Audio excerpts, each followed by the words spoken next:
Hey guys, welcome to the YouTube channel. Welcome to the first episode of my big adventure. So this is me starting up YouTube. I'm currently going to start looking at doing some tech bits and some lifestyle bits. So hope you're here to stay. If you want to hit a like and subscribe for the first ever time, be amazing. We're actually here today to clean out my PC and hopefully show you some hints and tips on how to do that as well. I've got a new hard drive that I really want to install because I'm starting to run out of storage due to starting up on this adventure. So we're going to drop that in today. I'm going to bring you through with all the different bits and bobs that I have to clean my PC. They might not be what everyone goes for, but at the same time, I've done it so many times before and used all the products that I'm using today and never had an issue. This is going to be a deep clean, so there's going to be bringing everything out of the PC, all the fans, motherboard, everything. Make sure I get all behind everything and make sure that the case is sparkly. So let's get to it. So going to go through all the stuff I actually use for this before we actually get into the taking down of the build. I want to make sure that you know what I'm using and why I use it. So to start off with, I've got 3 microfiber cloths. One for taking off excess dirt, one for putting polish on, and then one for taking it off.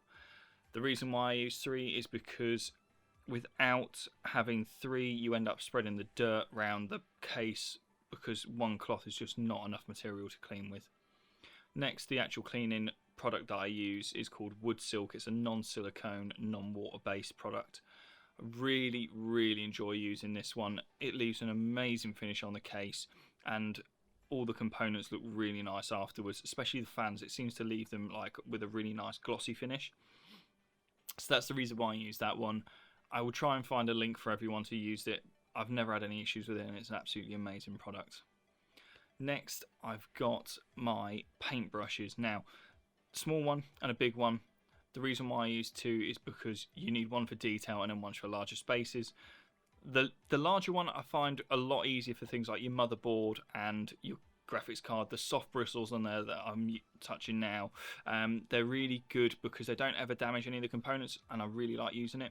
The smaller one, you can see how afraid it is because I used it for the fans a lot, dabbing it in there and making sure I get all the fine details out in the corners of the case. Perfect little tool. Next, I've got the cable ties. All the newbies out there, when you take your case apart and try and put it back together, your cables are going to be everywhere. So please use cable ties at the end, because you will find that if you don't use them, your cables are going to be everywhere and you're not going to be able to get the side of your case on. So I really recommend using cable ties. I probably won't be using these ones because that I've got some smaller ones and I actually find those a little bit easier to deal with. Next, I've got a can of air duster, or air in a can. This is purely and simply just for like the fans and little spaces on the case. I don't like to use this on the motherboard because it does spray some liquid sometimes. Standard Phillips head screwdriver. You've got loads of screws coming out of this. You're going to need a screwdriver. Make sure it's kind of like a middle format, because then you'll be able to get all the screws out and not have to use multiple. And finally, I use a case divider for my screws. This is quintessential for the newbies out there. You are going to pull all your screws out, I can assure you, and you are not going to be able to put them back right because you can't find out which ones go where. Because you've took it all apart and it's your first time, you're going to be like, oh, I don't know where these screws go. So case dividers are really important. Make sure that you're using each, like, one segment per set of screws, and make sure that you know what you're doing going into this. I don't want you to be taking this apart if you feel like this is going to end up in a bad way.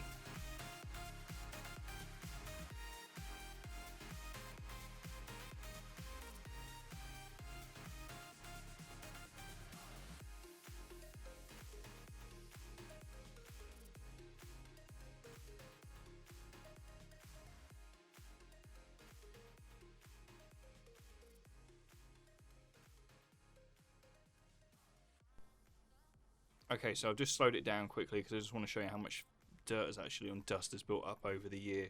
You can already see on the CPU cooler fins, on the actual radiator fins there, how dirty it is. Speed it up into the case, and then look how much dirt and dust has built up on these fans. When the lights are on, you can't even see this. So I'm absolutely amazed at how much was in this. Just, oh, I can't even believe that. That is thick dust.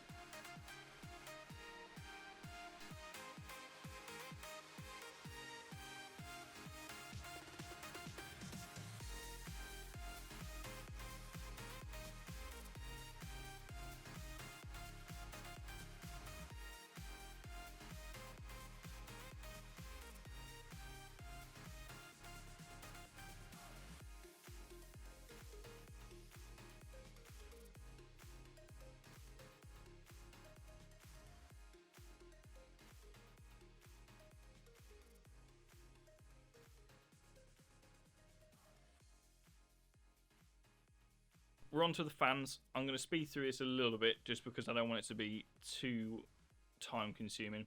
I've got one dirty fan here. This is what it used to look like, and then I've got a clean fan here that is what it's supposed to look like. That's what I'm aiming for. So fans, use your paintbrushes. The thin one or the smaller one, if you've got one, is amazing. It gets all in between the blades, and I really enjoy using it. You can be a little bit harder on these than you think. They're not as fragile as you think.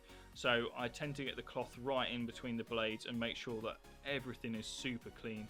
I don't want to leave any dust on there because at the end of the day it just ends up sticking and spreading around it. So next we've got the graphics card. Nice and easy. There's really not much dirt on this one this time round. I'm actually quite surprised there was no dirt on the fans or dust at all, which I was really surprised at. So I'm just going to use the big paintbrush to take the top layer of dust off, and then I'm going to use the polishing cloth just to go around the back plate and make it look nice and shiny, because who doesn't like a shiny back plate? Try not to rub your components directly, because at the end of the day you may end up damaging them through physical contact, so if you can avoid that, then try to avoid it. Next I've got my CPU cooler. Got to get all the fans off of this first, and you will need to clean your thermal paste off because we'll be reapplying that later on. So take all your screws off, lay them to the side. Now using your larger paintbrush, try and take off as much dust as possible. You're not going to get between the fins. There is just absolutely nothing you can do to get between them. If there's something really fine, you'll be able to use them and you'll be able to get a little bit out, but you won't be able to get all the way through. Next to the sides, if you have any stickers on the side of your CPU cooler, like the Corsair one I'm rubbing now, just be careful, because if you go over it too hard you end up just peeling them off, and then you've got Corsair or something stupid like that. Next, just the fans, same process as the smaller ones. Just get those nice and cleaned. Motherboard. Now, this doesn't tend to build up much dust unless you've left it for an extortionate amount of time. Large paintbrush, just make sure that you're not really rough with it. Just nice and gently take off all the dust, and then once you've come to your processor and your thermal paste, just take your microfiber cloth and be really gentle, just taking that off, and make sure you get it nice and clean. Now that's all done. Power supply, there's not really a lot you can do with that one. So all the components are cleaned and it's looking nice. So we've got to now get the case cleaned and make sure that the actual case and all the components are put back inside and look really nice. So we're going to do a bit of cable management, put that thermal paste back on the CPU, and get all those fan cables in there. So that's going to be the next job. I'm going to run through the cleaning process on the case, just polishing cloth. It's nothing too special, but I'll just show you the basics of that one.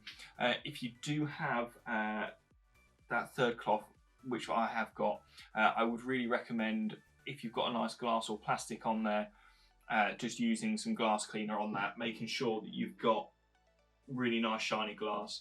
It just makes everything look nicer on the inside. So Going to get onto the case cleaning now and then finish up with a roundup.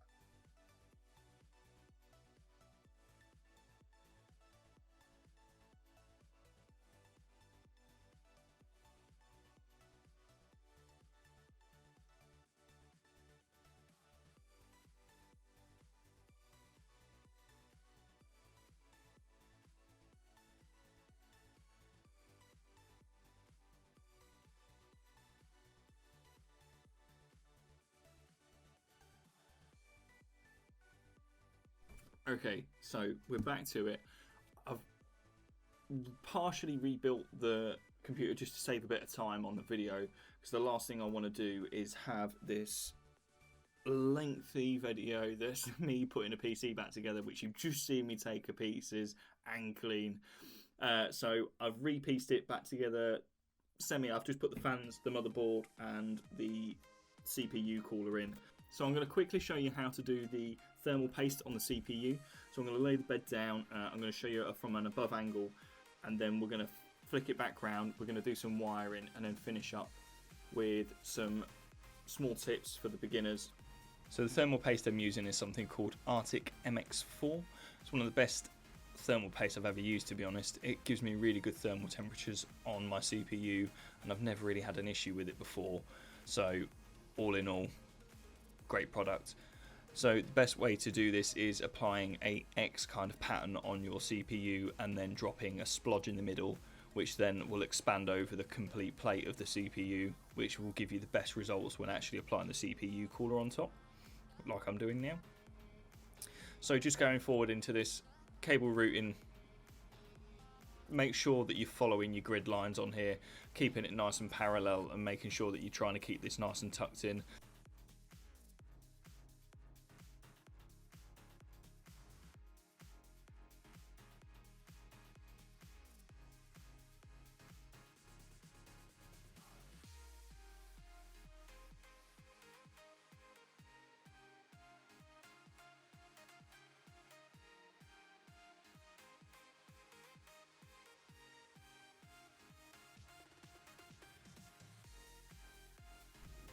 Okay, so we're finally done. This is what the cables look like. They're not as tidy as I'd like them to be, honestly. These fan cables here, there's nothing I can do with them. They're just really obstructive. So that's just generally how it's going to be.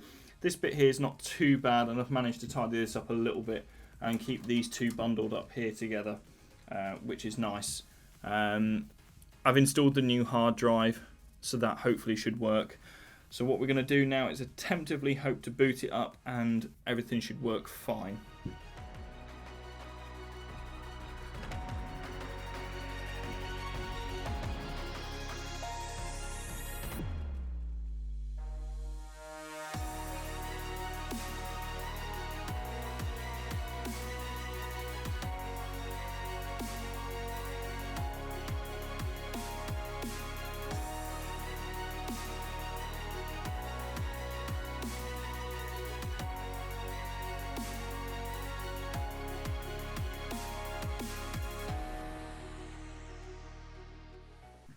So it's all done, all up and running. We did have a couple of hiccups on the end, but nothing too major and nothing that I couldn't fix on my own.